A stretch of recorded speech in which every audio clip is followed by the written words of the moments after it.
BJP వాళ్ళు అనేది ఆయన ప్రశ్న. అంటే మీరు కుమ్మక్క అయిపోయారా అనేది ఆయన డౌట్ ఏమో. ఎస్, ఈ రోజు భారతీయ జనతా పార్టీని దేశమంతా హిందువులకి రక్షకులు, హిందూ ధర్మానికి రక్షకులుగా మమ్మల్ని భావిస్తారు. నీ సర్టిఫికేట్ ఏంది జగన్మోహన్ రెడ్డి? నువ్వు హిందూ ద్రోహి, హిందూ వ్యతిరేకి, హిందూ దేవాలయాలన్నా, హిందూ దేవత విగ్రహాలన్నా, హిందూ పూజా విధాలన్నా నీకు అవగాహన లేదు. ఈ రోజు ఏదో మాట్లాడినాడు, నాకేంటుంటే దళితుల పరిస్థితి ఏమిటంట. కుల ప్రస్తావన ఎందుకు తెస్తావు అయ్యా? నువ్వు కుల ప్రస్తావన ఎందుకు తెస్తావు? ఆయన రాజకీయమే అది కదా మొదటి నుంచి. నేను ఛాలెంజ్ చేస్తా జగన్మోహన్ వెంకటకృష్ణ, నేను జగన్మోహన్ రెడ్డి గారికి ఛాలెంజ్ చేస్తా. నీ ఇప్పుడు ఒక్కరి దగ్గర 24 గంటలు సమయం ఇస్తా నీకు. ఒక్కరి దగ్గర, మా దళిత సోదరుల దగ్గర ఒక్కరి దగ్గర స్టేట్మెంట్ ఇప్పించు. నేను తిరుమలకు పోయినాను, అడ్డుకున్నారు నన్ను అని చెప్పి స్టేట్మెంట్ ఇప్పించు. జగన్ తమా చేస్తానవా? వెంకటేశ్వర స్వామితో రాజకీయాలు చేస్తున్నావా? ఎవరు చెప్పారయ్యా నీకు? చోలో చెప్పారు ఎవరన్నా నీకు? మా సోదరులు ఎవరినా ఒక్కరు చెప్పని చెప్పు. ఛాలెంజ్ చేస్తానా జగన్మోహన్ రెడ్డి? 24 గంటలు సమయం ఇస్తా నీకు, ఒక్కరిని చెప్పని చెప్పు. నోరు ఉంది కదా అని చెప్పి మాజీ ముఖ్యమంత్రికి పనిచేస్తావు, అబద్ధాలు చెప్తావు. నువ్వు ఎందుకు కుల ప్రస్తావన ఎందుకు తెస్తావు దేవాలయాల్లో? అసలు నీ అజెండా ఏంది? నీ సీక్రెట్ అజెండా ఏంది? నువ్వు ఏం చేయాలనుకున్నావు? నువ్వు ఈ ట్రిప్ లో ఏం చేసి లబ్ధి పొందాలనుకున్నావు చెప్పు. దీని వెనకాల చాలా ఉంది నా కాన్స్పిరసీ.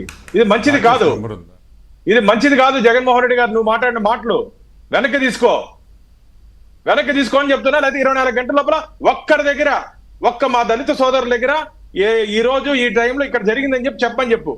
ఎందుకే అబద్ధాలు చెప్తావు?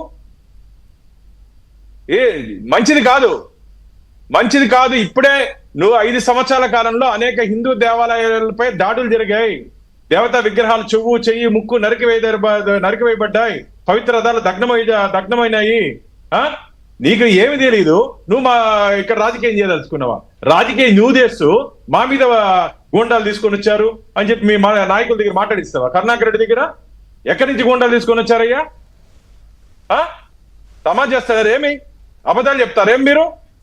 నిరూపించండి. మీరు ఎక్కడెక్కడ తీసుకొని వచ్చారో, లేకపోతే ఎవరిని దర్శనం పంపించలేదో ఒక్కరిని చూపించమని చెప్పండి. మా వెంకటేశ్వర స్వామి నీకు దర్శనం ఇవ్వలేదు ఈ రోజు. మన వెంకటేశ్వర స్వామి నీకు దర్శనానికి రావద్దన్నాడు. స్వామివారిని దర్శనం చేసుకుంటే మనం అనుకునేది కాదన్నా, ఆయన ఇవ్వాలి. అవును, నువ్వు చేసుకునేది కాదు. ఆయన పిలవాలి, ఆయన ఇవ్వాలి. రోజుకి 1,00,000 మంది దర్శనం. ఫైనల్ గా ఇప్పుడు జగన్మోహన్ రెడ్డి గారు స్టేట్ వైడ్ కాల్ ఇచ్చారు కదా. అందరూ రేపు చంద్రబాబు నాయుడు ఈ ప్రభుత్వం చేసిన ప్రచారానికి వ్యతిరేకంగా రేపు పూజలు చేయాలి, ప్రత్యేక పూజలు మీ నియోజకవర్గాల్లో, మీ ప్రాంతాల్లో అని. మరి ఆ పూజలు ఎవరు చేస్తారో, జగన్మోహన్ రెడ్డి గారు ఎక్కడ చేస్తారు అనుకుంటున్నారు వెంకటరమణారెడ్డి గారు?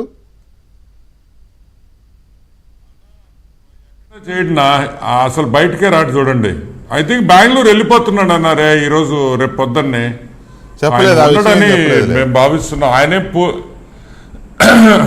యాజ్ పర్ షెడ్యూల్ అయితే బెంగళూరు ప్రోగ్రామ్ ఉంది కాబట్టి ఆయన ఏమి చేస్తాడు. ఒకవేళ వచ్చితే ఊరికే ఇదే క్యాజువల్ గా దగ్గరలో ఉండే ఒక గుడికి పోయి ఆయన చేత ఒక టెంకాయ కొట్టించేసి తీసుకొని వచ్చేస్తారు అనుకుంటున్నాను. అంటే అనౌన్స్ చేశారు కాబట్టి, చేయకపోతే బాగుండదు కాబట్టి ఇంకా ఏదో చేయాలని ముక్కుముడిగా చేసేస్తారని అనుకుంటున్నాము. అంటే అది యాంటీ క్లైమాక్స్ అయిపోయింది కదా వెంకటకృష్ణ. ఏం చేసినా ఏం లాభం? ఇప్పుడు తిరుమలది వెళ్ళేది దాన్ని హైప్ చేశారు, ఒక స్టేజ్కి హైపింగ్ ఇచ్చేసారు వీళ్ళు. ఇప్పుడు అది యాంటీ క్లైమాక్స్ ఉంది కాబట్టి దాన్ని